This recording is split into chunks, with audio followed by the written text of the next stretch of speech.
industry. In fact, there are already signs that individuals and entire companies are moving away from this work. I hope the PR industry will continue to shun such tactics and the firms that use them. Until then, this committee's investigation will continue. I now yield to Ranking Member Moore for his opening statement. Thank you, Chair Porter. It must certainly be election season. It's an absolute disservice to the American people when committee hearings and time are used solely to score political points instead of working towards solutions for the problems that everyday people face. We have skyrocketing energy costs and inflation across the board, draining families' pockets, but we are here talking instead about public relations professionals doing their job and highlighting that their companies that they work for or their clients contributed to the Red Cross during an emergency. Like it's unbelievable to me to what level we can stoop during an election season to try to highlight that giving tax credits for electric vehicles that you can't even buy for 18 months from now is somehow going to save the world, when the rhetoric that we've seen from the majority be an absolute attack on American energy.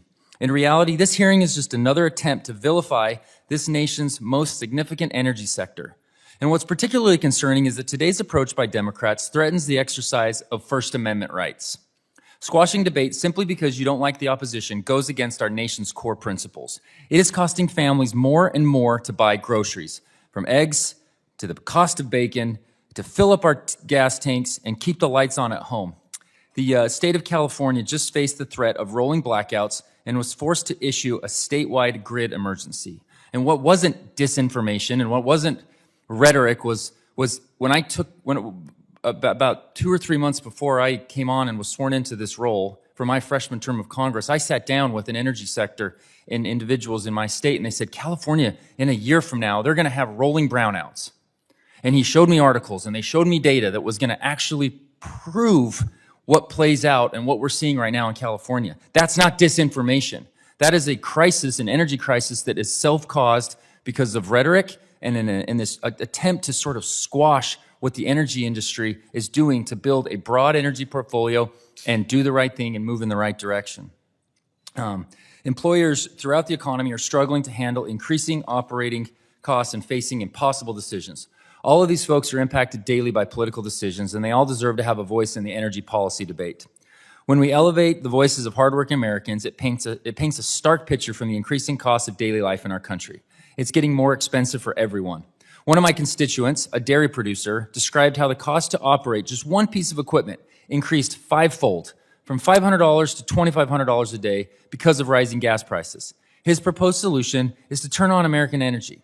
He's right. We should be developing our energy sources and all of the above approach. And I've never shied away from the importance of emissions reducing technologies, embracing nuclear, and not just relying on wind and solar, because we can't. Wind and solar just produces brownouts. And if we don't have a baseload power, we will not be able to do any type of expansion of our energy grid.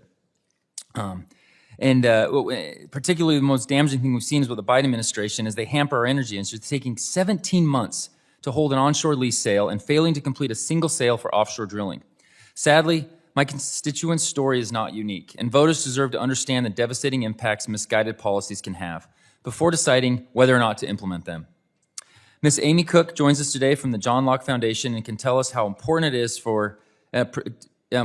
to provide an outlet for Americans to share their stories and about their employment in the energy and gas industry, the industry's support for local fire stations or the Red Cross, or how affordable energy factors into business decisions.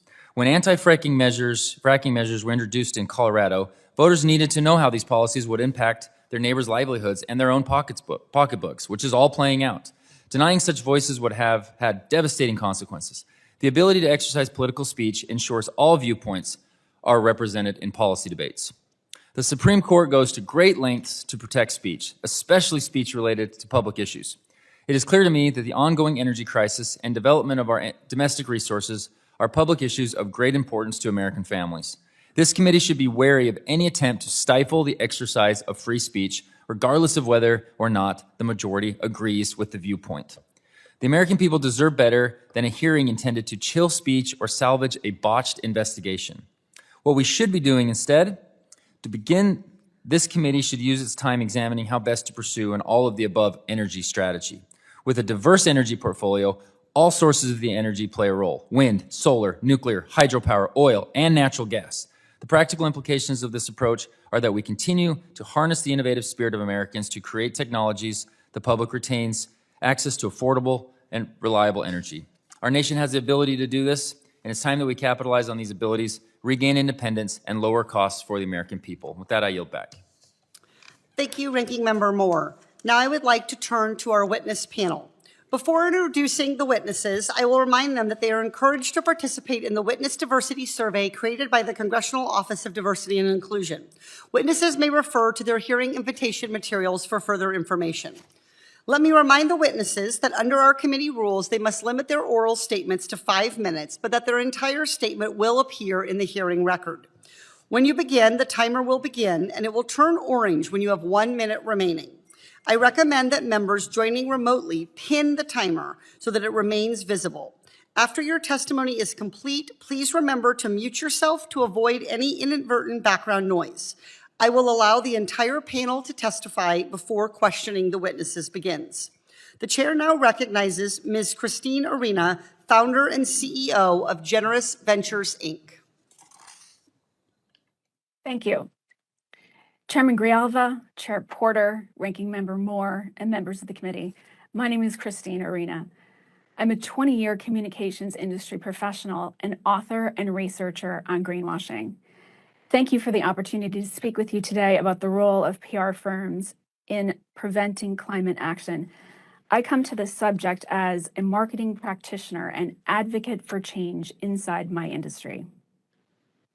The link between misleading communications and climate policy obstruction is well documented.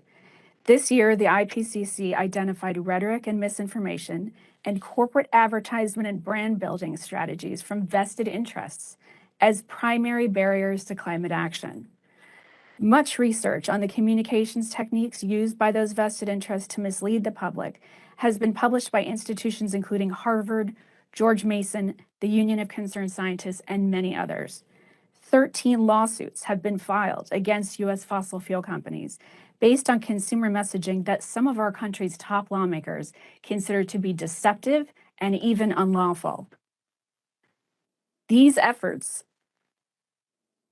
ongoing efforts to expose the communications architecture behind climate policy obstruction are not about demonizing an industry or playing politics. They're about revealing the truth and protecting lives. My written statement illustrates a surge in pro-climate PR and ad messaging that sharply conflicts with corporate lobbying and investment strategies on climate change. It details how disinformation is becoming both more prevalent and more nuanced. Until now, the PR firms most responsible for this work have escaped scrutiny. The cloak of client confidentiality and privilege provides an effective shield, and PR executives have flatly denied wrongdoing. But new analysis, including the paper, The Role of Public Relations Firms in Climate Change Politics, by Brown University's Robert Brule and Carter Worthman, reveals some of the central players and key methods used to block climate action. These methods include: number one, corporate image promotion, including greenwashing or corporate advertising that produces false positive perceptions of a company or industry's environmental performance. Number two, third-party mobilization, including efforts to simulate the appearance of citizen support for a corporate position through the use of proxies or astroturf groups. And number three, delegitimization of the opposition, including more divisive efforts to monitor, surveil, discredit, distract, or intimidate individuals and groups that oppose industry interests. Although the first strategy is most common, my written statement includes recent examples of how the fossil fuel industry has used all three prongs to attack national and local policy measures, including its efforts to attack environmental regulations following the Ukraine invasion and the $31 million campaign to crush Colorado's Prop 112.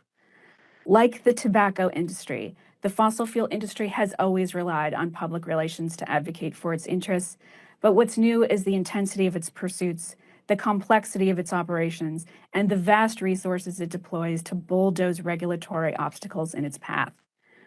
Ordinary citizens possess neither the specialized knowledge needed to detect the myriad of factual omissions and distortions included in greenwashed ads, nor the financial resources needed to make their voices heard over the industry's extensive lobbying and public relations efforts.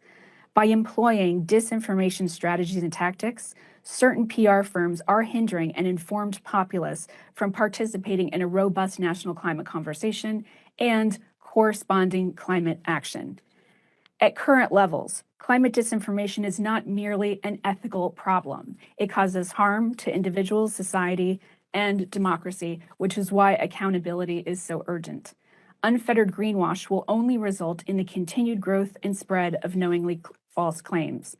I'm grateful to so many of my communications industry colleagues for rallying together now to elevate standards and practices, and to the social scientists who have given us the applicable research and frameworks needed to do so. I humbly ask this committee to address these issues with similar resolve. Thank you. Thank you very much. The chair now recognizes Dr. Melissa Aronchik, Associate Professor for the School of Communications and Information at Rutgers University. Chair Porter, Ranking Member Moore, and members of the United States House Subcommittee on Oversight and Investigations. Thank you for the opportunity to speak with you today about the role of public relations firms in preventing action on climate change. My name is Melissa Aronchik. I am an associate professor at Rutgers University and the co-author of the book, A Strategic Nature, Public Relations and the Politics of American Environmentalism, published by Oxford University Press earlier this year. The central finding of our research for this book is that the public relations industry has, for several decades, been a major actor in the strategy, planning, and execution of campaigns for the fossil fuel industry to influence what we know and how we act on environmental issues. I'd like to make 3 points today. My first point is that public relations for fossil fuel companies is about much more than messaging or marketing. PR firms often say that they are merely facilitating or amplifying their clients' ideas or information. In fact, PR is not only communicating ideas and information, but coming up with those ideas and creating that information. They also create opportunities for that information to circulate while actively downplaying.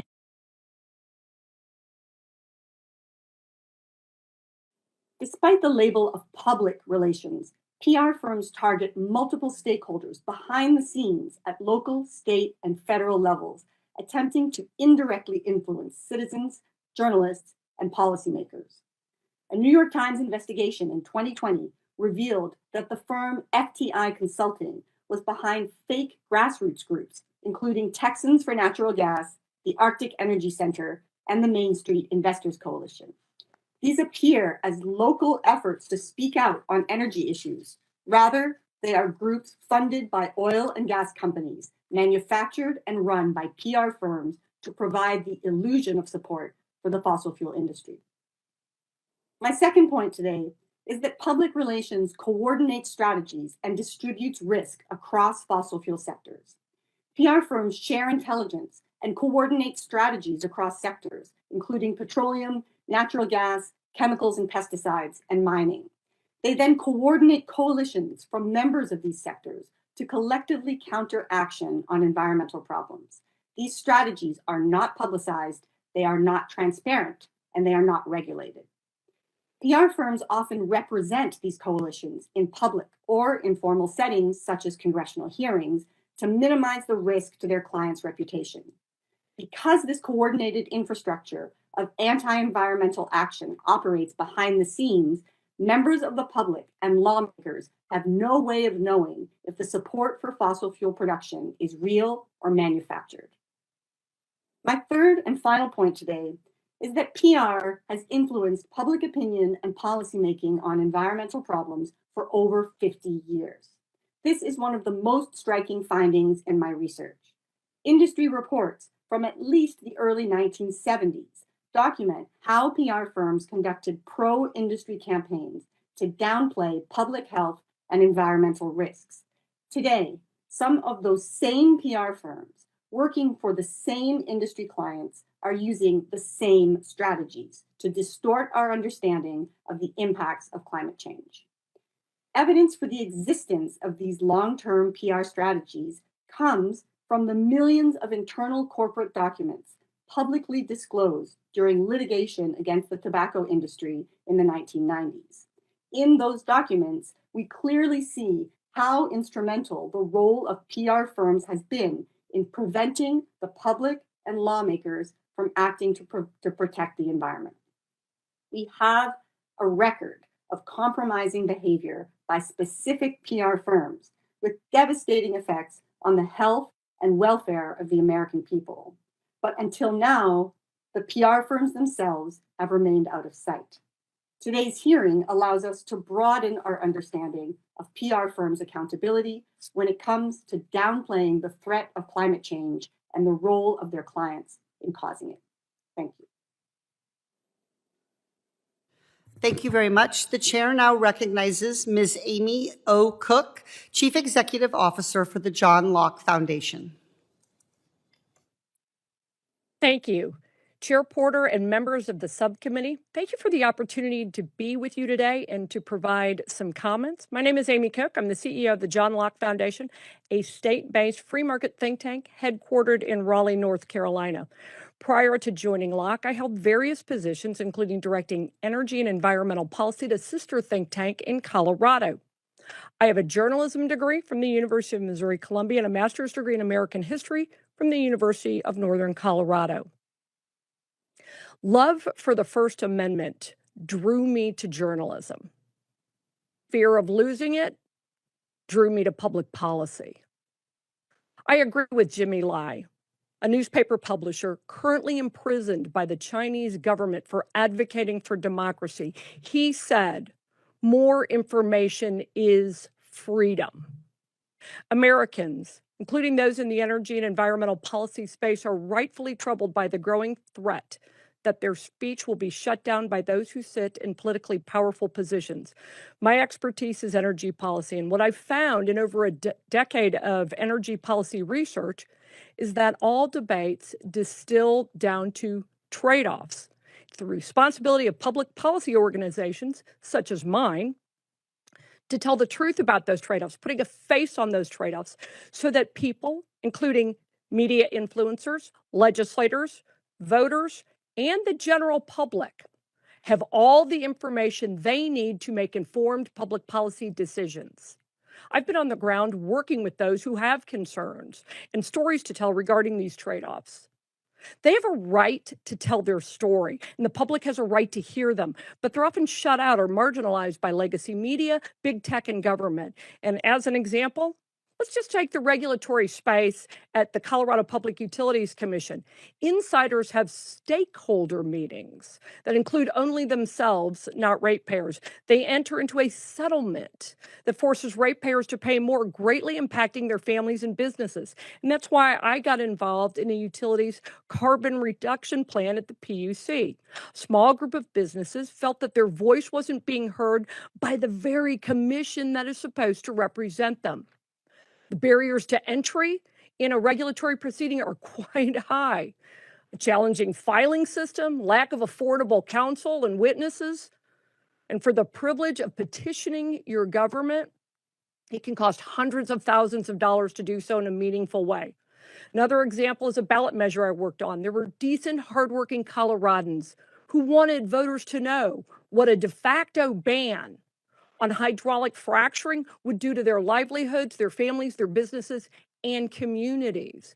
We provided an outlet for people like Raul, a welder, and a young female firefighter, just to tell their stories. And they explained what the trade-off of a 2,500-foot setback would look like for them. And in a recent energy policy debate in North Carolina, we didn't argue about the policy of zero carbon. Instead, we provided expert analysis for the most efficient and reliable way to get there.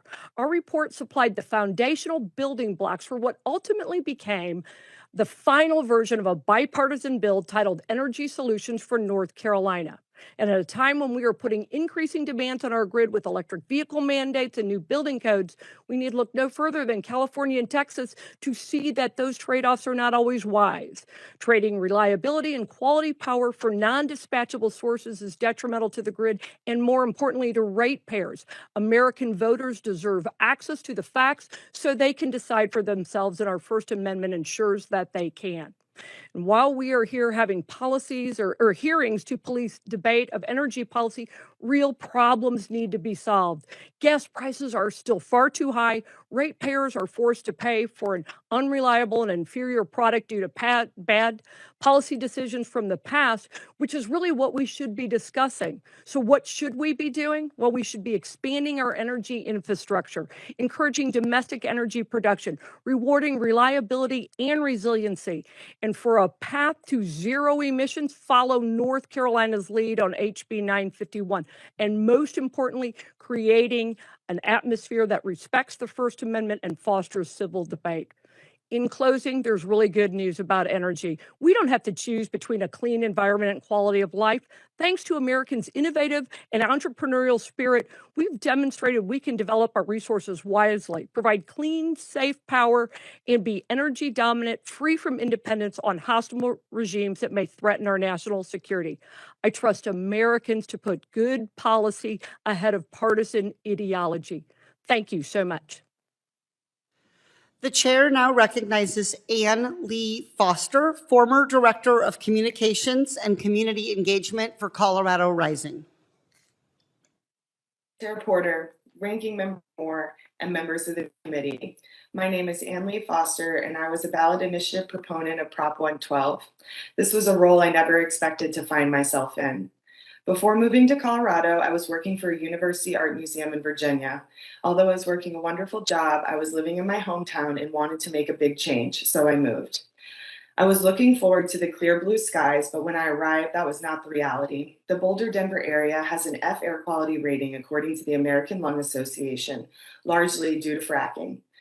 I learned of the many studies demonstrating the negative health impacts of living near fracking and heard countless stories of children suffering from nosebleeds, asthma, and coughing episodes. I learned of a ballot initiative to limit fracking and volunteered for the campaign organized by concerned parents, school teachers, and impacted citizens.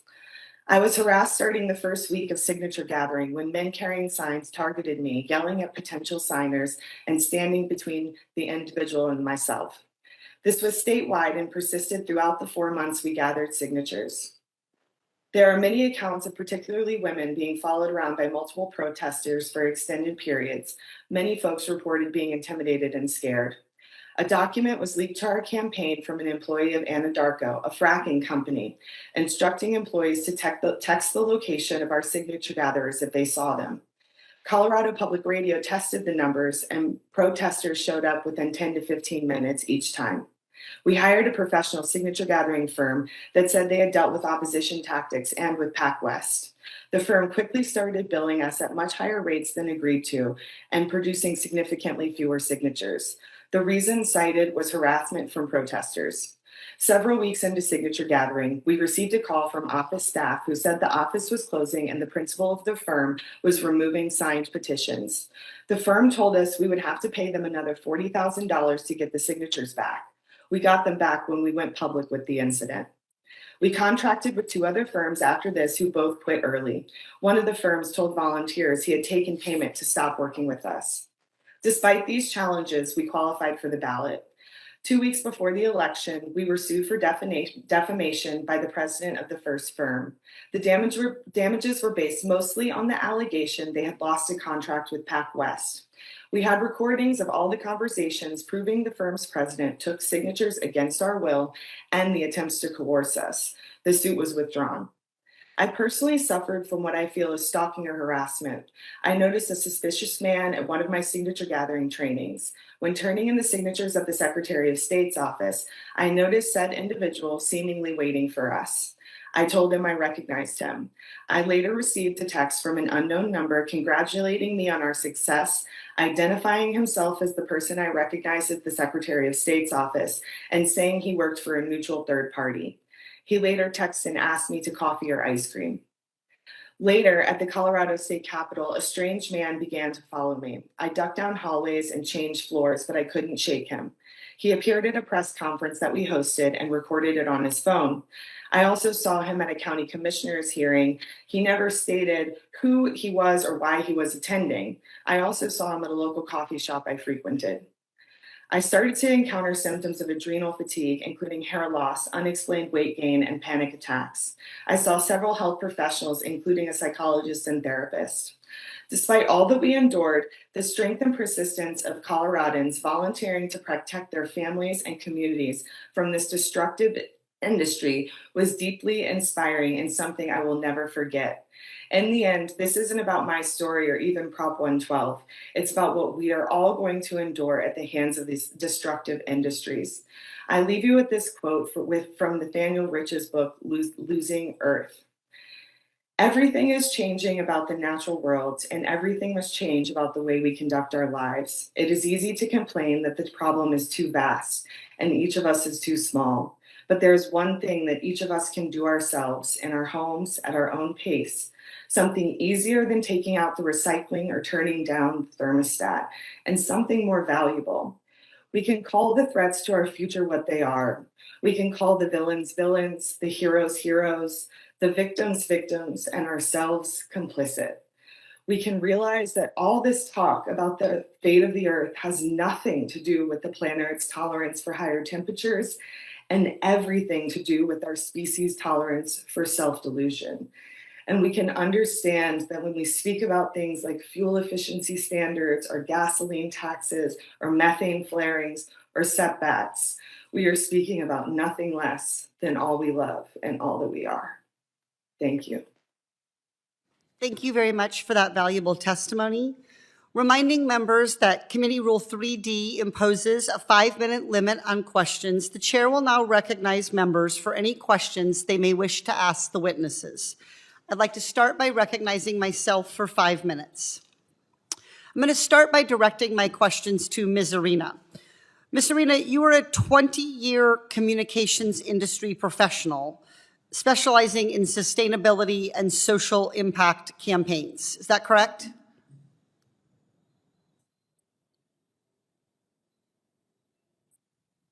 That's correct.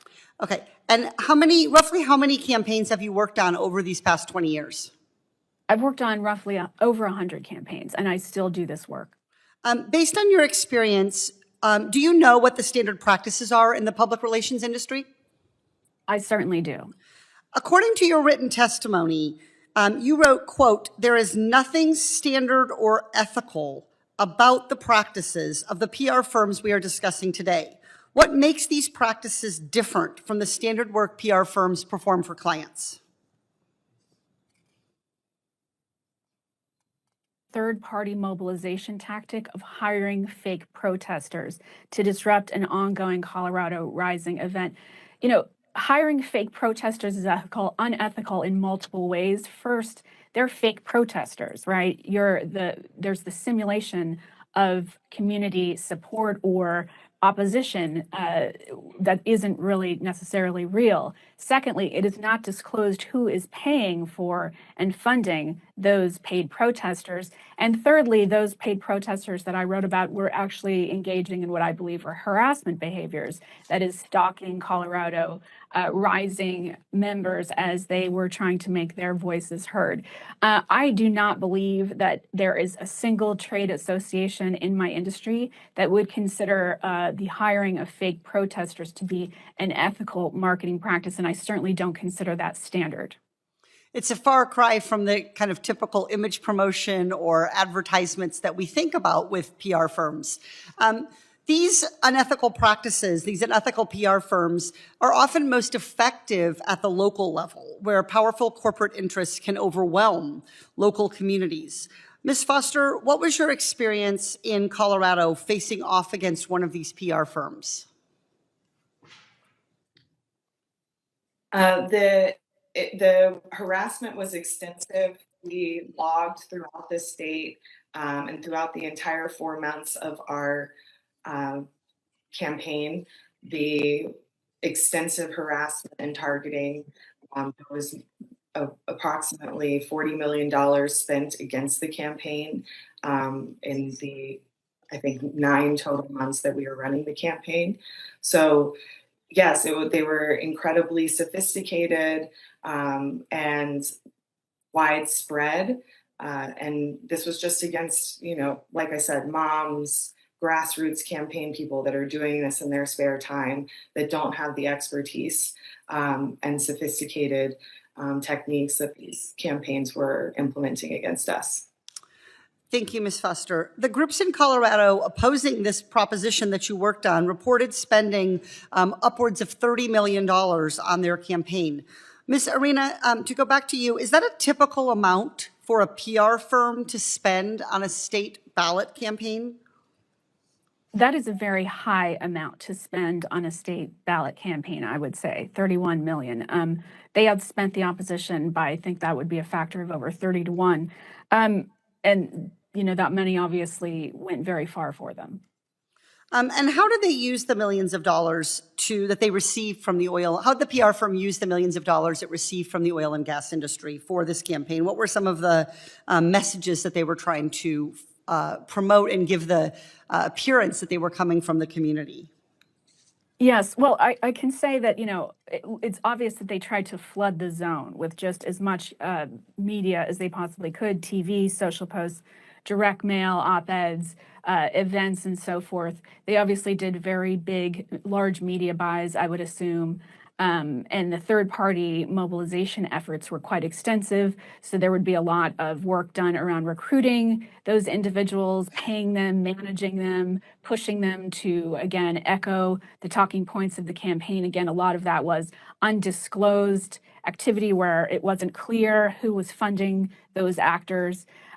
So those are very expensive campaigns. The messaging was a little bit on the extreme side. I think that Colorado Rising was the ballot initiative was framed as a liberal effort to drive conservatives out of the state of Colorado. So we saw very extreme language used in the scope of the campaign itself.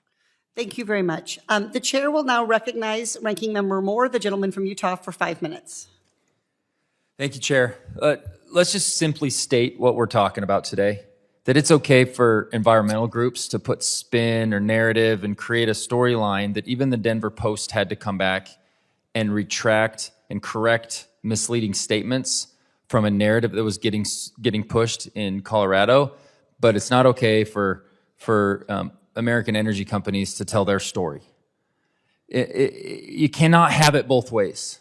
And today's hearing is entirely about, not even looking at the misinformation or narratives that we've seen from environmental groups, being an example that hopefully we get a chance to discuss today. I would like to just go through and just a sincere yes or no from each of our witnesses. And I'm going to open it up, not just the Republican witness today, to all of you, just a sincere yes or no. And then I'll move on to some questions that I've prepared. Is natural gas a better energy source for reducing emissions than coal? Does anybody disagree with that statement? Do you agree that natural gas is better and it emits less pollutants than coal? Can we just go down the list of everybody here on the panel today?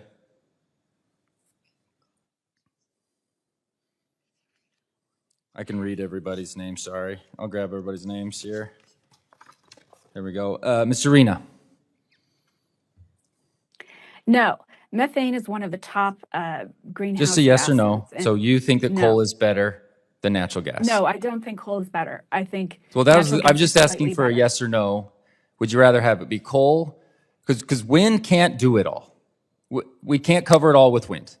I wish we could, but we can't. So, Ms. Aronzik. I'm an expert in communications and media strategies. A yes or no. Ms. Cook, a yes or no? Yes. And Ms. Foster. I'm sorry, could you just clarify? Would you prefer to have it? Would you prefer it to be coal or natural gas? I'm just confused by the question. Okay, Could you just I understand. clarify? I get. See, this is what I'm talking about. We can't get to the root of the problem here. I'm just trying. Me as one member of 435 members of Congress, what I'm trying to do is help us avoid what Europe's going through right now. They succumb to a narrative that natural gas was the worst thing in the world, even though it reduces emissions. And then they just buy it from Russia. Then we have a global, catastrophic event going on in Ukraine right now with Russia, the evil empire that they are. So they have to then go away from the energy there, and so they go back to coal, right? And I just want to help us avoid that. And I'm not saying that my party has had this perfect. We haven't. But what we know is we have to have energy. We have to be able to get to and from places. Democrats, Republicans, we all, use energy. And I just want us to help us build a broader, more expansive, strategic plan on how to go about doing this. Otherwise, just constantly demonizing the energy industry.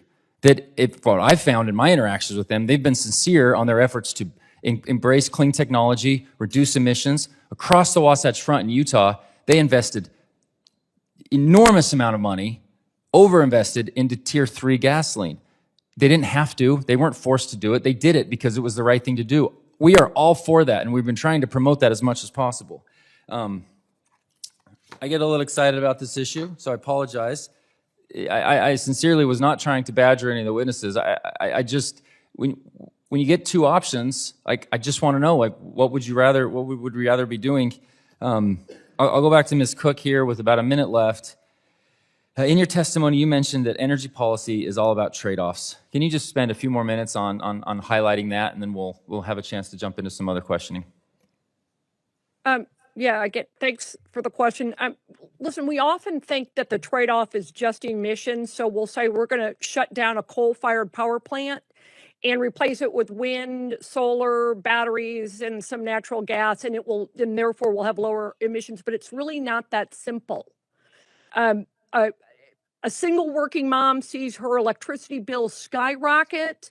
Her power is shut off. It affects her quality of life. That's a trade-off. Are we willing to do that to our fellow citizens? But there are more trade-offs to consider, and it's everything. It's land use, it's energy efficiency per capita, it's cost, it's grid reliability, it's environmental concerns, mineral extraction, resource development, geopolitical, political, and also just the role of each resource. Coal is a base load resource. Natural gas is an immediate type of resource. Wind and solar are non-dispatchable, available when Mother Nature decides that they are. It is about trade-offs, and that's what we need to be talking about in the energy policy arena. And it also includes how it's going to impact our fellow citizens. Thank you, Ms. Cook. Yield back. Thank you. The chair now recognizes the gentlelady from New York, Ms. Velasquez, for 5 minutes.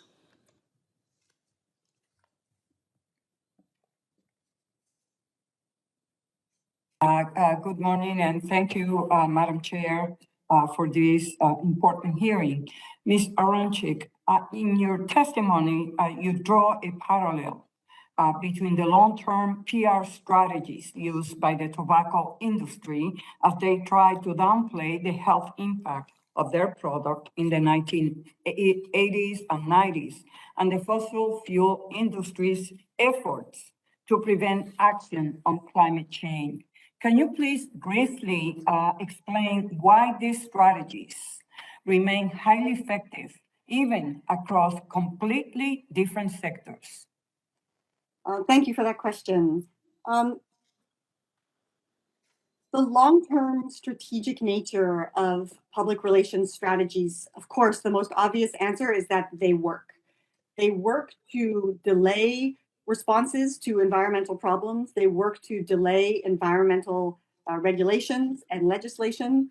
And they often distort or otherwise confuse the message on whether these environmental problems or climate issues are relevant and urgent.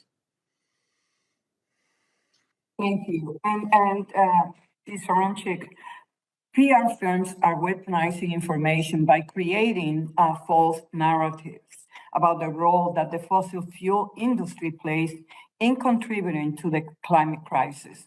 In your research, what effective strategies, if any, have you come across to combat the spread of disinformation? Strategies to combat this spread of disinformation? Yes, please.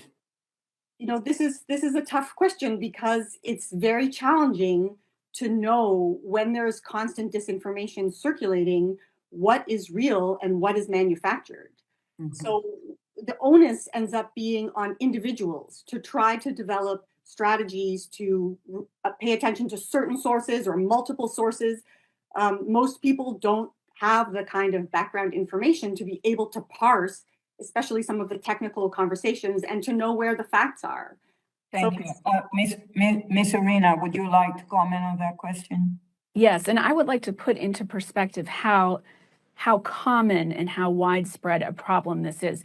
According to a survey that was just released last week, 60% of oil super major messaging contains a green claim.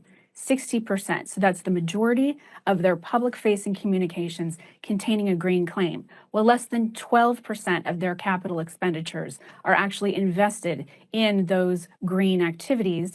It's even lower for Chevron and Exxon and U.S. gas companies as well. And at the same time, the lobbying activity of these companies is diametrically opposed to the public positions they're taking. So the rhetoric that they aim towards lawmakers is completely different from the rhetoric they project out into the world. So what that does is it creates a mass level of confusion around what it is that these companies are really doing. And that is what we object to. We do not object to the fact that these companies are communicating. We are objecting to how they are communicating and the strategies and tactics that they're using. Thank you. Ms. Arena, I understand in 2015, you resigned from your position as an executive vice president at Edelman, citing the firm's stance on climate change as the reason. Given your experience, what does holding PR firms like Edelman accountable look like? Well, I think the first thing that needs to happen is open dialogue. The fact that we are here in a hearing where not a single public relations firm engaged in some of these activities is present, and they have all declined to participate, I think is quite significant. There clearly needs to be a straightforward and open discussion about these issues that are absolutely connected with the climate change problem. We have scientific consensus from the IPCC linking misinformation and corporate brand building and advertising efforts with climate obstruction. So there is consensus around this problem. This is a conversation that the PR world needs to get engaged in, and I help to drive those efforts forward as well. Thank you. Thank you very much. Madam Chair, I yield back. Thank you. The chair now recognizes the gentleman from Georgia, Mr. Heiss. Thank you, Madam Chair. Ms. Arena, let me begin with you. Yes or no, is Generous Ventures a member of the Clean Creatives campaign? Yes. Okay, thank you. Sign that pledge. And were you a founding member of the Clean Creatives campaign? That's correct, isn't it? I was one of the early members, correct. Okay. All right. Can you tell me who is behind the funding of Clean Creatives campaign? Individuals, no, I can't tell you that. I know some of the foundations they've raised money from, but again, I'm not on the management committee over there, just a member.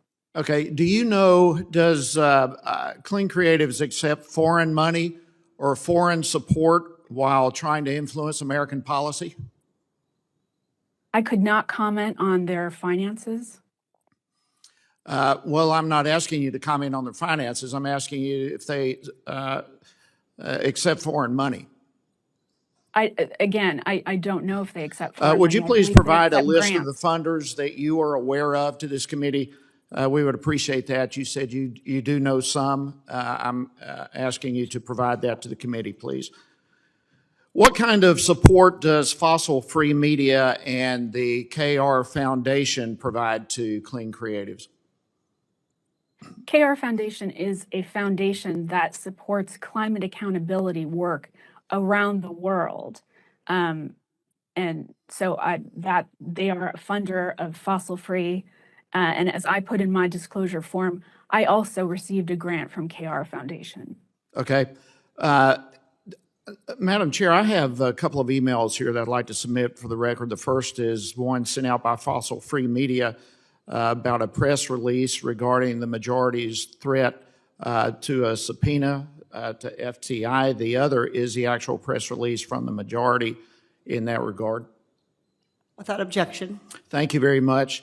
The interesting thing with these emails here, the first being sent out by Fossil Free, announcing the majority's threat to subpoena FTI from Clean Creatives. It is stamp marked 5:34 p.m. Eastern Time on August 17th. On the other hand, the official press release from the majority went out on that same day, August 27th, or August 17th at 7:28 p.m. So almost 2 hours after the email from Fossil Free. Ms. Arena, do you know how Clean Creatives became aware that the majority was threatening to subpoena FTI? No, again, I don't work inside Fossil Free Media. I'm a member of their campaign. So I couldn't speak to that. Do you normally, are you privy to information about future committee actions prior to the implementation or the public announcement of committee work? If the committee reaches out to us via email, we would be privy to that information, but otherwise, no. So are you saying the committee reached out to you beforehand about the subpoena? Yes, I was made aware that it would potentially happen. It's very concerning to me that an outside advocacy group knew hours before the public knew that the majority was going to threaten to issue a subpoena. It makes me wonder what other information the committee leaks, the majority leaks to third-party outside groups before the public is made aware of this. It's extremely concerning to me and hypocritical that we're even having this hearing today. This is totally bogus, totally hypocritical. Ms. Cook, let me go to you. The Clean Creatives is allowed to engage in free speech, but at the very same time, the public relations firm representing oil and gas industry are under investigation for exercising free speech. Ms. Cook, aren't there some PR firms that attempt to influence voters against oil companies that are funded by some of this dark money? Yes or no? Yes. Would you repeat that? Yes. Okay. Isn't it hypocritical to you? Incredibly hypocritical to say that one side should have free speech and the other side should not. Yes. Thank you very much. I yield back. The chair will now recognize the gentleman from New York, Mr. Tonko, for 5 minutes. Thank you, Madam Chair, and thank you for your leadership on such an important issue. Constituents in my district care deeply about advancing renewable energy and creating a cleaner and healthier community for all. And I imagine that the oil and gas industry knows that a great way to combat popular support for building a clean energy future is with disinformation or anti-democratic tactics that prevent communities from doing what they truly believe is best for them. And I'm particularly alarmed by Ms. Foster's experience in Colorado, where the oil and gas PR firms blocked a popular ballot proposition using tactics described by Ms. Foster as nothing short of harassment, stalking, and fraud. And more than anything, I'm alarmed by the committee's findings that this is a pervasive issue. Through PR firms, the fossil fuel industry is strategically misleading members of all of our constituencies to line their own pockets, stymie climate action, and disrupt the democratic process. And they have for decades as our communities suffer deep consequences. So, Ms. Foster, in your testimony, you spoke about the difficulties that Colorado Rising had retaining professional signature gathering firms for your ballot proposition. How common is it to use such a firm, and is it fair to say that a ballot campaign has to use one to have a fair shot? The requirements in 2018 to make the ballot were collecting over 100,000 signatures from registered Colorado voters, which is an enormous task. And I know of only one other ballot initiative campaign that has ever successfully accomplished that without a professional signature gathering firm. So I would say it's an imperative part of the process. Thank you. And what happened with your signature gathering firms? Do you believe that you could access one whose work you could trust?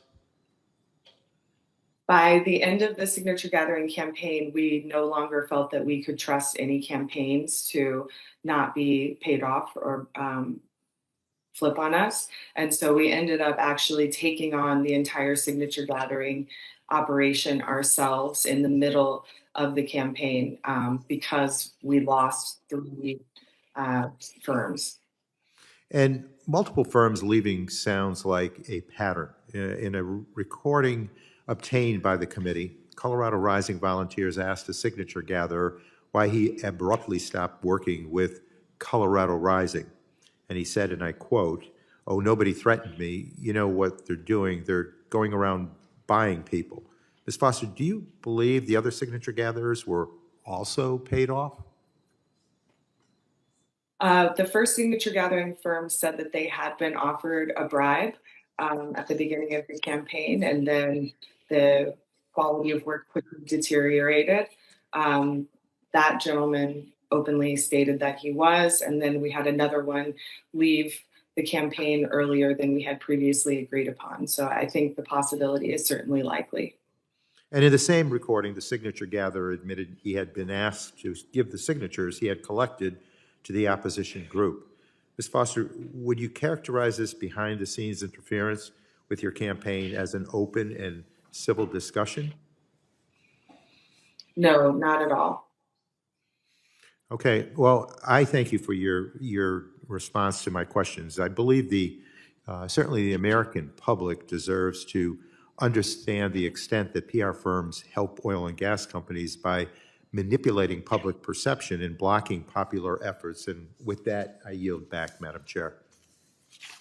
Thank you very much. The chair now recognizes the gentlelady from Colorado, Ms. Boebert, for 5 minutes. Thank you, Madam Chair. Ms. Foster, in 2018, Colorado Rising, a far-left environmental group that you helped lead, attempted to pass Proposition 112, an oil and gas setback initiative that would have established a 2,500-foot setback between new oil and gas development that occupied buildings. Were you successful in doing so? No, we were not. We encountered approximately $40 million opposition campaign in comparison to our about $1 million. So we lost about 4.5%. Thank you, Ms. Foster. You were not successful in doing so. When put to a public vote, the initiative lost by 10 points. And the reason why is obvious. Natural gas and oil supports hundreds of thousands of jobs in Colorado, approximately 235,000 jobs. And your ultimate goal to impose a fracking ban on our state threatens to destroy our economy and compromise our energy independence. Ms. Foster, your America Last socialist organization has repeatedly attempted to hit the oil and gas industry in Colorado, including through ballot initiatives, while Colorado Democrat governor and Democrat senators from my state promised to support several of the initiatives you put forward. They have since backtracked, most notably last year, when the governor indicated he couldn't support Senate Bill 21-200. In a scathing letter to Governor Polis in April 2021, Colorado Rising had this to say, quote, "What's particularly troubling about the governor's attack on SB 200 in his use of oil and gas industry talking points to justify his opposition to the bill," end quote. Given your support for these elected officials and their willingness to peel back numerous aspects of your radical agenda, would it be fair to say that the governor, along with the Democrat senators, betrayed your trust? And are you disappointed in them and for that way? I'm not entirely sure how this pertains to the topic of PR firms, but the ultimate reality is that Proposition 112 was supported by the Colorado Democratic Party platform. We got over 1 million votes from registered Colorado voters. And the voters We shut it secured down. more- Would it be fair to say that the governors and the senators misled you into believing that they supported your anti-affordable energy agenda? They've backtracked on this.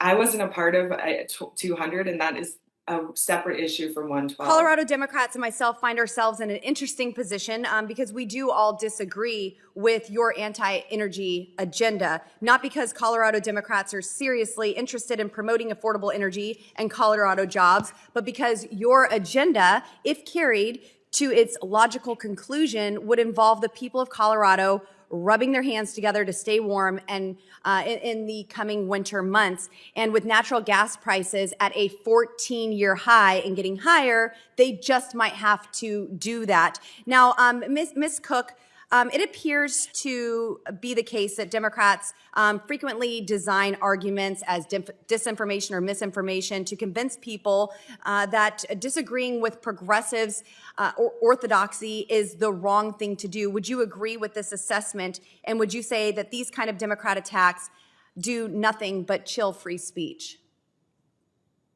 Well, yes, a hearing like this that attacks our right, anyone's right to provide and another side, another voice is going to chill free speech. And make no mistake, it was voters that defeated 112. Yes. It wasn't anything else. It was voters.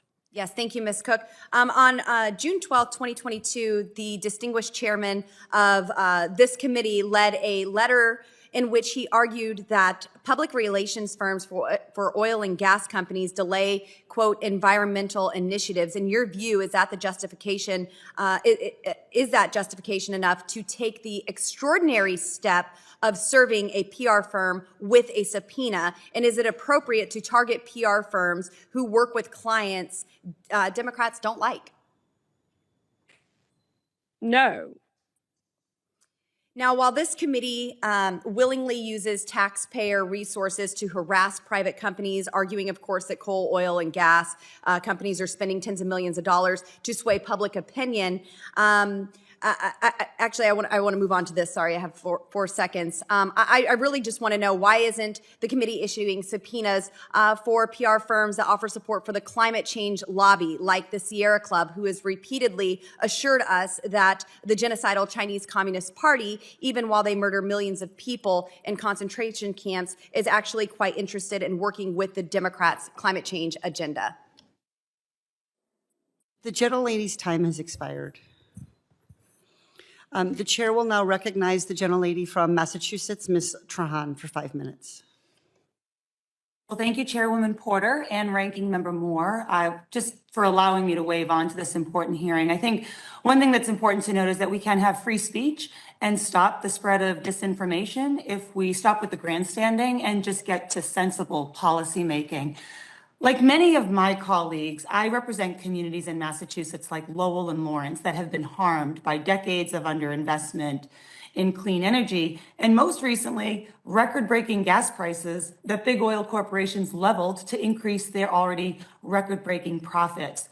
And we're here today because of opaque business practices, both on the part of billion-dollar oil companies and the PR firms they deploy to do their dirty work, but also social media companies, which by collecting troves of personal data on users have created services that can be weaponized to manipulate public discourse.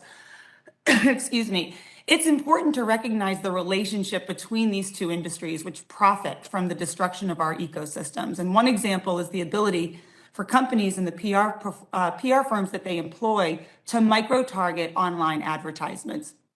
A study from the markup found Exxon was targeting an ad that said, quote, "Learn how global thermostat is capturing CO2 directly from the air," to users who engage with liberal political content, while users who engage with conservative political content receive a very different ad that states, quote, "The oil and gas industry is the engine that powers America's economy. Help us make sure unnecessary regulations don't slow energy growth." Now, these type of ads are particularly concerning because they're targeted in ways where experts, such as those here today, may not see the misleading statement about economic growth and may not be able to jump in with counter arguments. And it shouldn't take an investigative report to shine a light on this kind of shady behavior. But right now, that's all that we as lawmakers and members of the public have. In February, I introduced legislation to change that. The Digital Services Oversight and Safety Act, or DSOSA for short, is a comprehensive transparency bill that requires companies that host user-generated content to disclose data on digital advertisements, recommendation algorithms, and publish risk mitigation reports. In layman's terms, no longer will companies like Exxon be able to hide behind ad targeting algorithms and secretive social media policies when they try to pit Americans against each other on the climate crisis. And it's for that exact reason that DSOSA is supported by over 15 environmental organizations. So Dr. Aronchek, can you speak to the way large media, social media platforms influence the spread of climate disinformation? How might scholars in media studies and similar fields benefit from having access to detailed ad libraries and similar transparency metrics? Well, first, I'd like to mention that both when we're talking about digital advertising, we really have a duopoly of power in Facebook and Google. So when we are seeing some of these targeted social media messages, we really see a concentration of power over what we see, when we see it, where we see it, and how often. So if media researchers like myself can have access to understanding these documents, who is targeted, how are these campaigns being manufactured to work towards certain audiences and not others, that can let researchers ask better questions and produce more informed research. That's exactly right, and those are our watchdogs. I couldn't agree more. Companies, like you said, Facebook and Google, they have teams that purport to fight coordinated, inauthentic behavior that undermines democracy, and we must shift the incentives of social media companies to put more effort into identifying and grinding transparency to these campaigns. Given the profit motives, it will require regulation. So one, I invite my colleagues to co-sponsor the Digital Services Oversight and Safety Act because we can't continue to let opaque business practices and algorithmic targeting of information harm democracy, consumers, and our planet. Thank you so much, Madam Chair. I appreciate you letting me wave on, and I yield back. Thank you very much. We'll now begin a second round of questions. I'll recognize myself for 5 minutes. Ms. Foster, I want to show the public and the members of this committee some screen captures from a video. Who are these 3 people and what is going on here? One of the individuals is someone who's gathered signatures for the Proposition 112 campaign, and the other 2 are protesters that are actively following her and encouraging her to stop gathering signatures. Did the counter-protesters say what it would take for them to leave? Yes, stop following her? Yes, they said that they would stop following her if she put away her petition and stopped gathering signatures. So rather than facilitating the signature gatherers' free speech rights, they were trying to hinder and discourage her. Was this an isolated incident or was this a common occurrence? This was a common occurrence that happened throughout the state of Colorado. I want to bring to your attention a leaked email from Anadarko, a major oil company that operates in the Colorado area. It says in part, if you see signature collectors for number 97 or number 94, please follow the instructions below to report said canvassers via text. Text canvas to 72345. You will receive a note that says, where did you see a canvasser in your area? Respond with a specific time, date, and location. Ms. Foster, what is Anadarko asking for here? They're asking their employees to report to this text hotline the location of any of our signature gatherers if they see them out actively collecting signatures. And what would happen if the signatures were reported? As reported by Sam Brash in Colorado Public Radio, a group of protesters would be deployed to the location within 10 to 15 minutes, and then they would actively begin to interfere with the signature gathering process. Do you think Anadarko also paid those men to follow the signature gatherers? And if you do think that, please tell the committee why.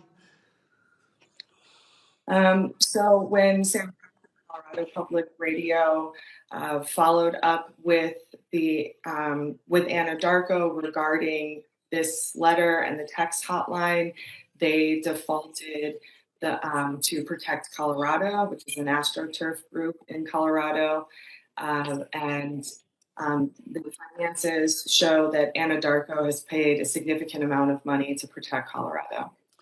So this group, the so-called Protect Colorado, has very tight ties with the PR firm PacWest. Nearly 80% of Protect Colorado's expenditures from 2016 to 2018 were payments to PacWest.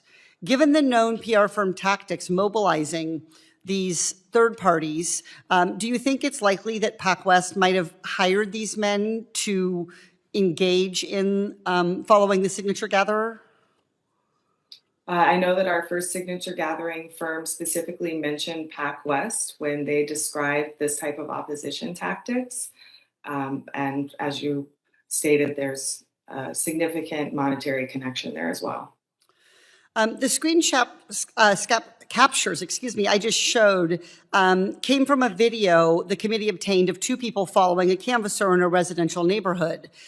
In that video, one of the two people, the two gentlemen I believe it is, following the canvasser, told the canvasser that if she wasn't comfortable with them following her, she should, quote, put away your petition, quote.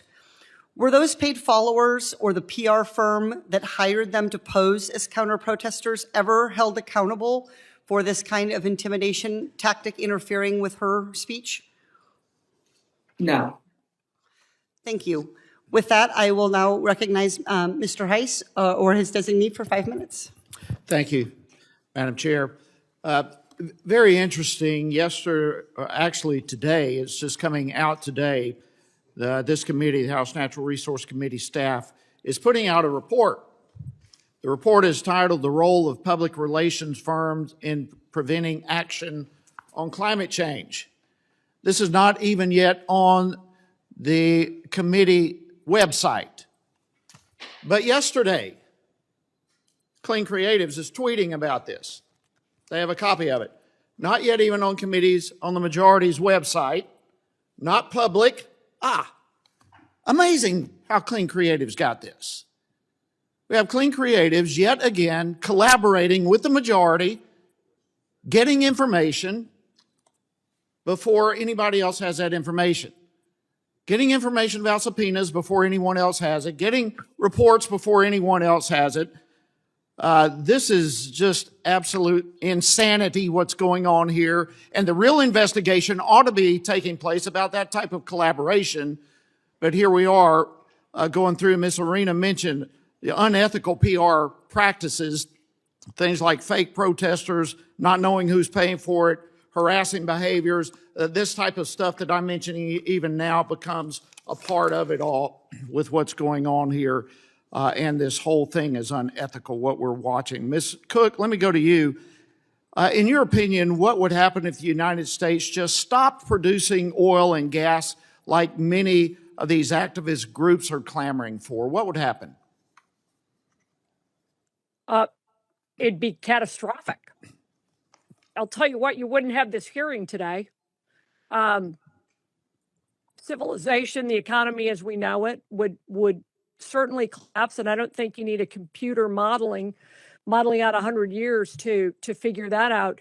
But it's more, think about this. The last 2 years with COVID, how many single-use syringes were necessary and those were plastic that you could dispose of. That's fossil fuels. The helmet that your child wears in any sports activity. I had a bike accident a couple of years ago. A fossil fuel based helmet saved my life. Glasses saved my eyes. It's in everything. They are in everything. And it has been our more efficient, more effective use of fossil fuels, which has actually lowered emissions over the last couple of decades. I mean, we've gotten better with it. It spurs innovation and technology, and that's what allows us to use it more efficiently, more effectively, develop the technology to capture any emissions or go in another direction to nuclear or something like that. But I can't imagine us ever. It would be catastrophic. It would be If catastrophic. we didn't have.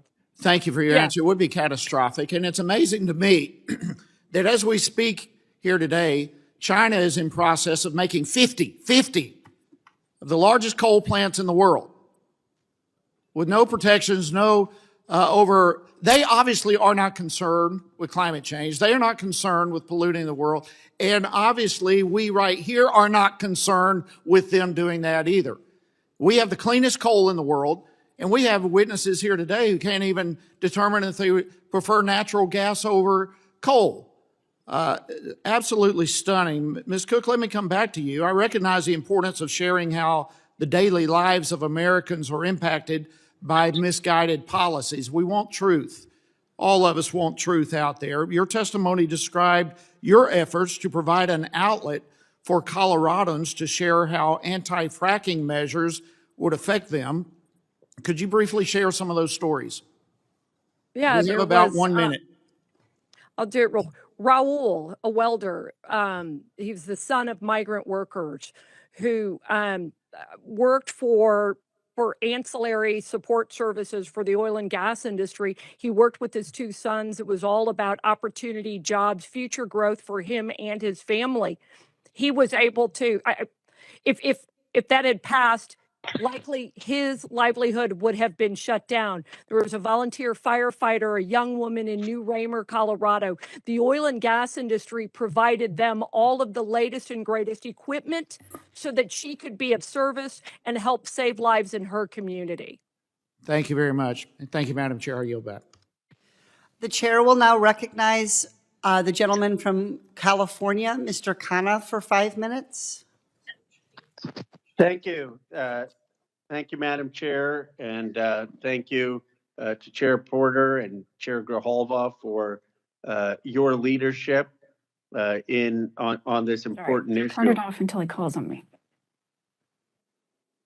And I appreciate your looking at the misinformation that oil companies have been engaged in. I know Chair Porter, Chair Grijalva, and Chair Grijalva have been working on this issue, and I have been working on it with Chair Maloney. We have a hearing tomorrow to go over a lot of the misinformation that big oil has engaged in since the 1970s, and that they continue to mislead the public about spending money on clean tech initiatives that are not actually taking place. Now, if we could put on the screen one of the ads that Exxon ran, that would be great.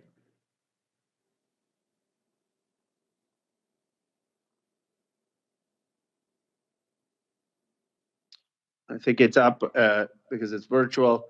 And my question, I guess, for our witnesses is, how does an ad like that even get made? And what would you say are the consequences of an ad like this?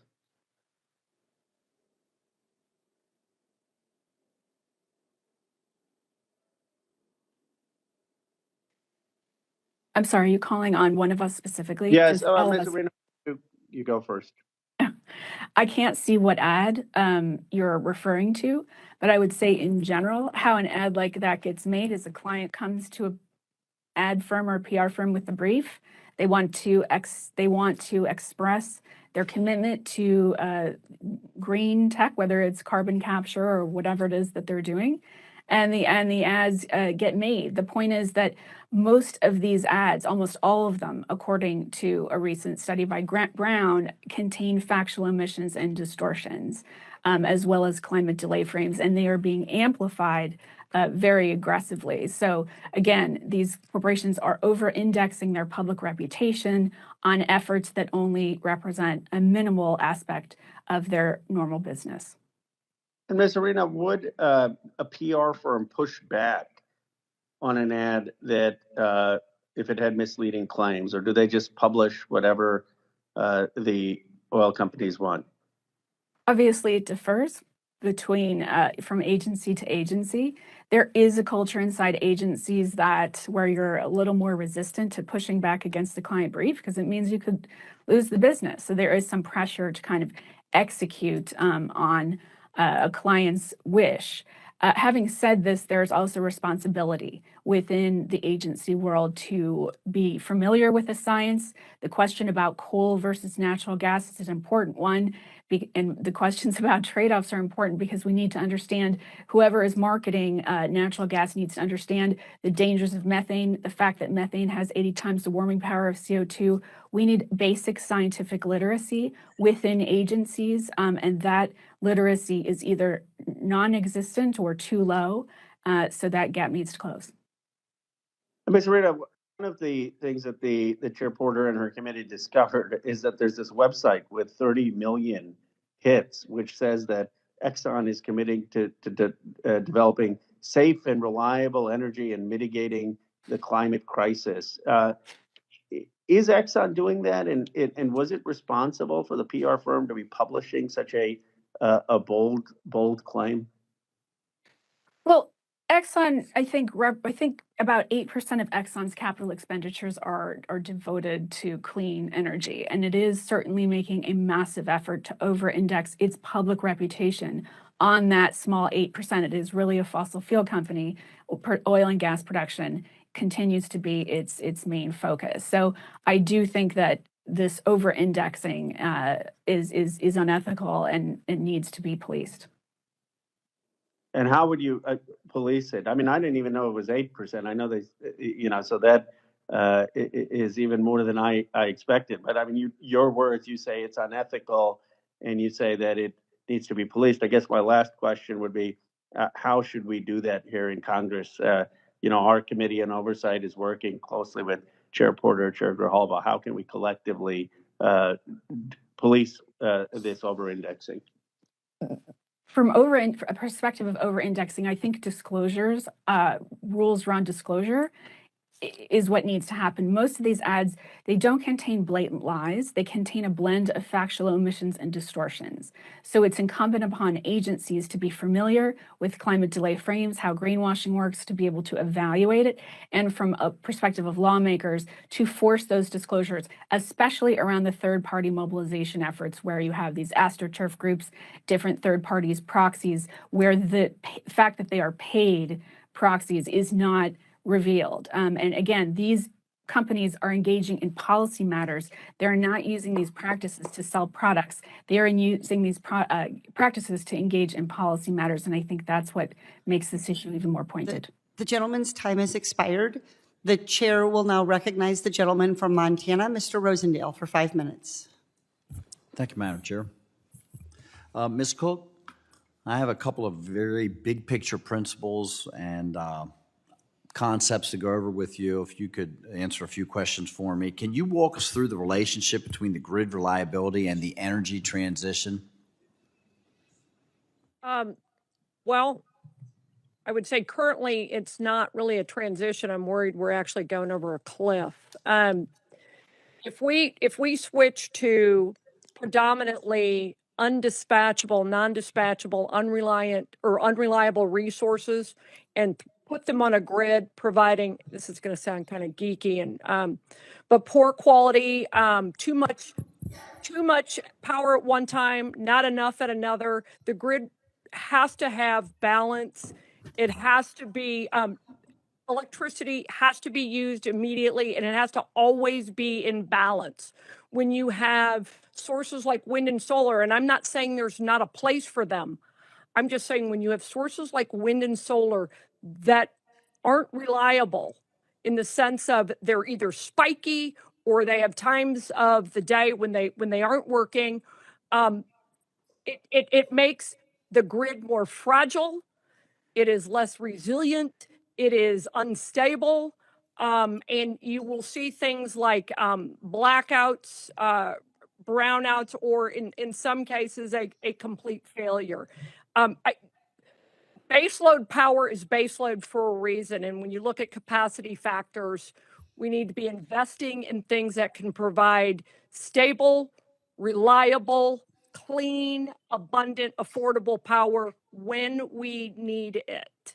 Thank you. Thank you, Ms. Cook. And I will tell you that I experienced the blackouts in February of 2020 at a time when the weather conditions in Montana were about 20 below zero, and the folks in Texas were experiencing the same types of issues, and we witnessed the near collapse of the entire power grid, which brings me to my next question. Do you agree the grid reliability and energy security are valid public policy concerns?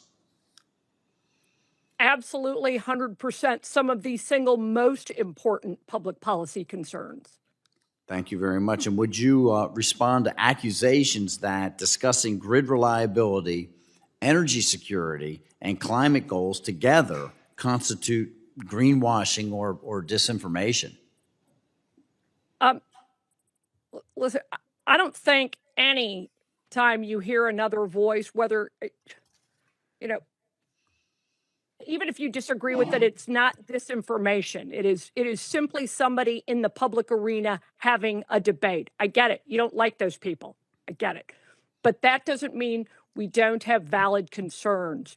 And I'll tell you what, if you want to see devastating consequences for the environment, see a grid collapse. See what that looks like when people are then burning whatever they can get their hands on to heat their homes or to cook food. It's not disinformation just because you don't agree with it. It is another perspective that deserves to be heard and frankly must be heard. And by the way, that's how we come to the best solutions. I trust Americans, I trust voters, I trust legislators to look at all sides and do the right thing. Public policy organizations like mine, all we do is provide you the information. What you do with it is up to you, but we provide you the information so you can make sound public policy decisions. And that means hearing my perspective on energy security and grid stability. Thank you. And Ms. Cook, it's been demonstrated factually that the world's going to need oil and gas products for decades to come, not only for energy, but because of all the byproducts that are also generated by each and every one of these. Could you describe the benefits of having oil and gas produced here in the United States with the highest environmental standards and labor standards, rather than imported countries like Russia, Iran, and Venezuela? Yeah, that's where I lived in Colorado, Weld County, Colorado, which was one of the highest oil and gas producing counties in the country. 25,000 wells, and I might be wrong on that, but 95% of them are hydraulically fractured, improving air quality every single day because of these strict environmental standards that not just the United States, but the state of Colorado put on oil and gas producers. Hydraulic fracturing alone, the ability to horizontally and then to vertically and then horizontally and directionally drill was absolutely revolutionary in efficiency and emissions reduction. Thank you. And Madam Chair, I see that my time has expired. So Ms. Cook, thank you so much for your participation. I yield back. Thank you. The chair now recognizes the chair of the full committee on House Natural Resources, the gentleman from Arizona, Mr. Grijalva. Thank you, Madam Chair, and thank you for the hearing and diligence and hard work by yourself and the committee staff. It's much appreciated. And, you know, the discussion today is not about ending gas and energy access for the American people, but to expose and seek truth in advertising from the gaslighting that big oil and big gas are doing on the American people through public relations, not just firms, but specific strategies to keep the discussion from being on common ground. And that common ground to me is fact, it's science, and it is empirical information that people can deal with.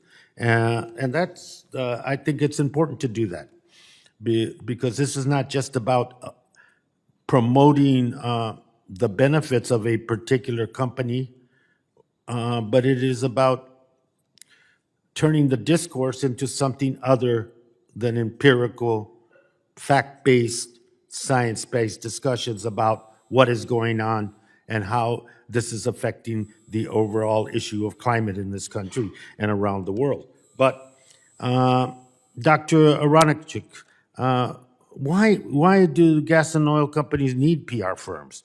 What are the reasons these companies can't just do the climate information, disinformation work on themselves, by themselves? Why can't a Chevron just be the Chevron company sends out whatever information or disinformation they're sending out? Why do they need a third party, a PR firm? There's a longstanding pattern of oil and gas companies hiding behind their PR representatives for a variety of reasons. When it comes to some of these really underhanded tactics we've been hearing about today, it's a desire to distance themselves from the dirty work that's being done, not to have their reputation tarnished. But also we can see the need to be protected against general reputational risk. These days, it's very clear that climate change is a real and present danger, and companies don't want to be associated with anti-environmental action. So they use public relations firms. I think one of the most important reasons is that PR firms are experts in the business when it comes to long-term planning and strategy to promote industry viewpoints and to delegitimize advocates and advocacy for environmental action and climate change action. PR firms are able to coordinate across industry sectors so they can work with oil, gas, chemicals, pesticides, mining, because they have clients in all of those sectors. So that kind of expertise is what fossil fuel companies rely on when they work with public relations firms. Thank you very much. And Ms. Foster, yourself and members of Colorado Rise motivated to start a campaign for increased fracking buffer zones, and you kept that going when the opposition was clearly very strong.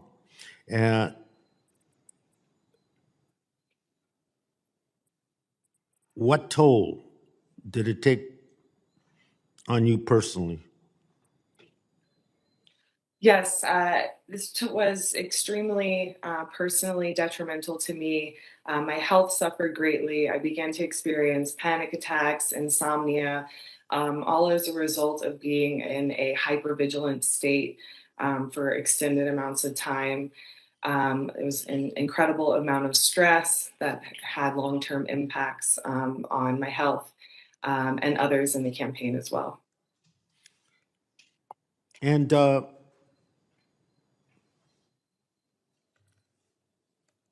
why and some of the tactics that were used in opposition to your campaign and the campaign that came from the people in Colorado, what oil company using PR firms in a campaign as straight up as that? Why continue to use outside firms in opposition and pay them to do so?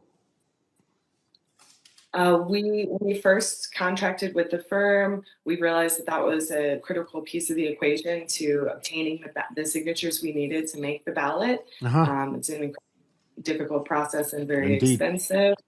And once we started to have concerns about the loyalty and the commitment of the firm, we were already deep into the campaign. Many other firms were already contracted out, and we didn't feel that we had the time to pivot and start the entire operation over again. Thank you. I yield back, and thank you very much again, Madam Chair. Thank you. The chair now recognizes Mr. Graves. Are you able to question? You're up. Mr. Graves, the gentleman from Louisiana, is recognized for 5 minutes. Thank you, Madam Chair. Madam Chair, I'm excited about this hearing because we're talking about misrepresenting the truth in this hearing today. We're talking about misrepresenting the truth to the American people. We're talking about effectively lying to people. That's what this hearing is about today. And so we have listened over the last 18 months as we have heard people say that we are aggressively carrying out this new energy agenda for the purpose of addressing climate change and reducing emissions. But the reality is that what's happened is we've actually seen emissions go up, not down. Let me say that again. Under this administration's policies designed to address climate change, we've watched emissions go up, not down at the same time. At the same time, we're in a situation now to where 1/4 of all Americans, 1/4 of all Americans in this country are in a situation where they have to decide if they're going to cover groceries, if they're going to cover healthcare costs, or if they're going to pay their utility bills. We're seeing record inflation, and it's a result of what's happening. This right here, respondents who forwent necessary expenses such as medicine or food in order to pay an energy bill. So they're giving up medicine or food in order to pay energy bills. This is the outcome of the Biden administration policies on the American people. It's unaffordable.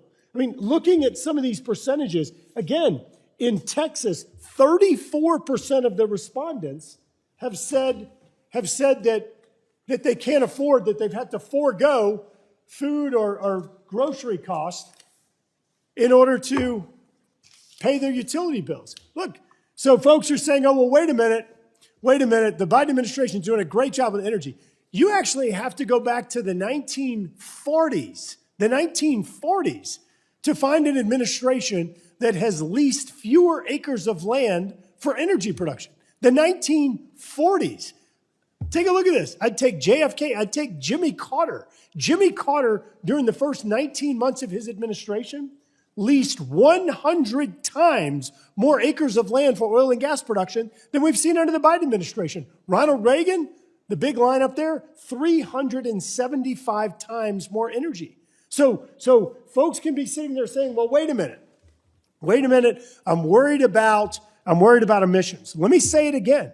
This administration's energy policies not only have made it unaffordable to cover groceries or medicine, where 25% of all Americans, 1 in every 4 Americans, have had to decide, am I going to pay my utility bill, buy food, or pay for medicine? But they've also resulted in energy emissions going up, not down. And when I say up, let's be clear, up from a Trump baseline. Under the Trump administration, the emissions went down an average of 25% a year. What objective are we achieving? If we're talking about misleading the American people, let's be clear on who it is that's misleading the American people. It's the Biden administration. The Biden administration is misleading the American people, acting as though their energy strategies are resulting in lower emissions and addressing climate change. It's not. And it's pushing emissions to other countries that are going up globally as well. Who can look at this and think that this makes sense? I'm glad we're talking about people that are dishonest, because we need to spend more time. Data doesn't lie. And the facts show that this administration's energy policies are pushing people into poverty, are pushing jobs overseas, and are making energy It's making energy unaffordable. But wait, it's not just limited to families.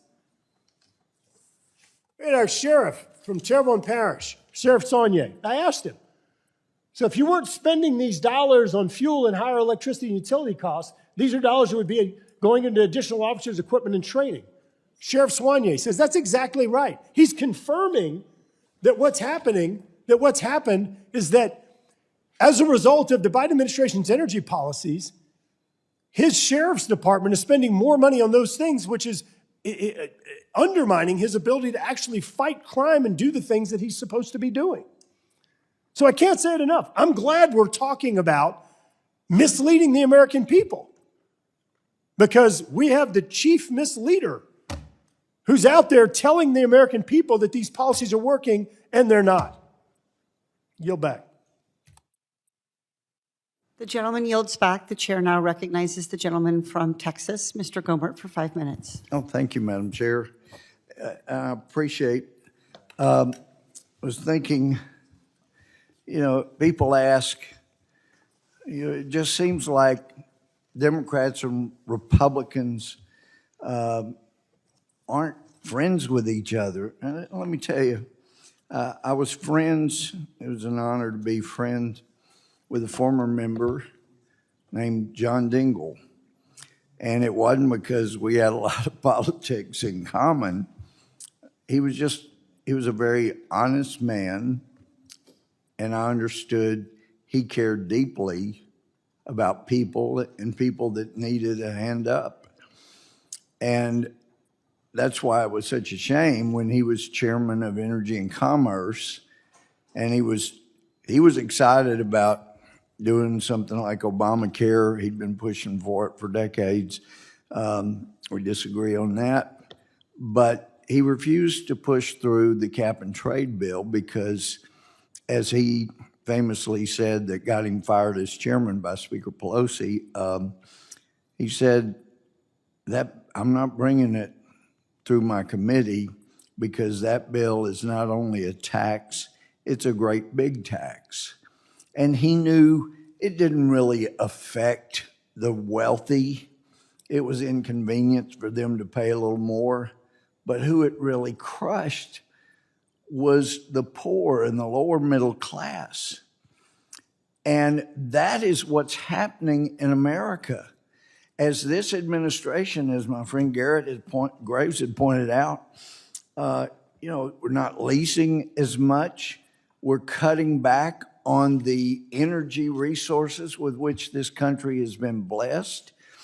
And those of us that have grown up around drilling don't mind it. As my predecessor was a Democrat at the time, Ralph Hall, said, look, I don't mind drilling anywhere in the world except on my grave, and I'm okay if you slant hole under my grave.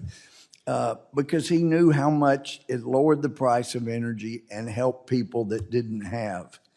But I'm particularly concerned about the efforts of the majority party here. It seems an effort at intimidation because the firm is advertising and trying to point out the good. And it is helpful to people to be able to pay less for energy. And it would be helpful if people weren't misled about electric cars. They are generally more expensive. We're going to have so much lithium batteries that we won't know what to do with it. It's going to be a huge problem. We're having to buy so much from China with regard to rare earth metals. But you can't make a vehicle without some fossil fuels. And then you've got the problem of people, if you want to plug in your car, as Thomas Massey pointed out, to charge it, it's the equivalent of plugging in 17 refrigerators. If everybody just has one car, we're going to have blackouts, brownouts all over the country. That's not good for people that barely are getting by. And let me just point out, when this committee and the majority of this committee starts thinking about trying to intimidate people into not bragging about the benefits of their products, Enron said, when you see that in order to produce, you need to obtain permission from men who produce nothing, when you see that money is flowing to those who deal not in goods but in favors, when you see that people get richer by graft and by pull than by work, and your laws don't protect you against them but protect them against you, when you see corruption being rewarded and honesty becoming a self-sacrifice, you may know that your society is doomed. And Natan Sharansky, who was in prison in Gulag in Russia for speaking up, he makes similar related comments. And so it concerns me greatly for the future of America, and especially for the poor, for the lower middle class that are going to be so harmed by this administration's energy policy. We need to back up and not try to intimidate witnesses. I yield back. Thank you very much. With that, with no further members waiting to question, we'll begin to wrap up. I'll offer my closing statement. Today, we have heard about the ways that PR firms are paid to engage in unethical tactics that intimidate and silence Americans who are exercising their rights to support actions that combat climate change. I'm looking forward to hearing more tomorrow at the hearing about oil company profits and climate disinformation that's being held by my colleague, Chairwoman Carolyn Maloney, in the Committee on Oversight and Reform. But for all that we have seen here today, I know there is more, and it's worse. We initiated the subpoena process for FTI Consulting, which has one of the worst reputations in the business.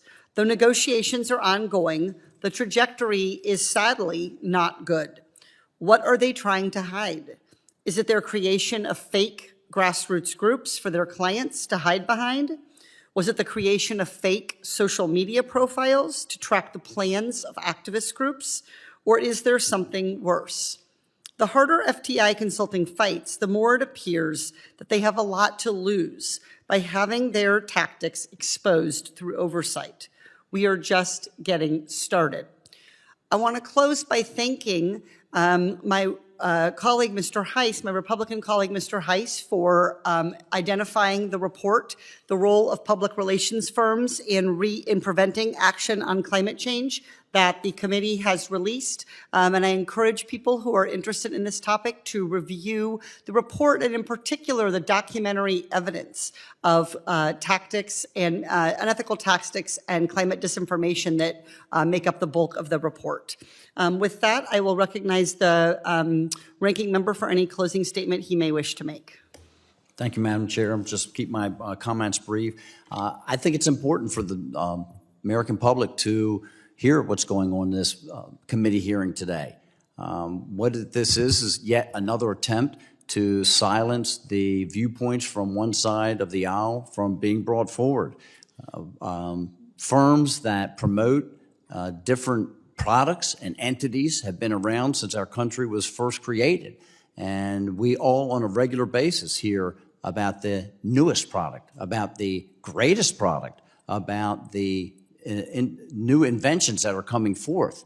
And that is throughout all industries. And I don't think that the oil and gas industry is any different.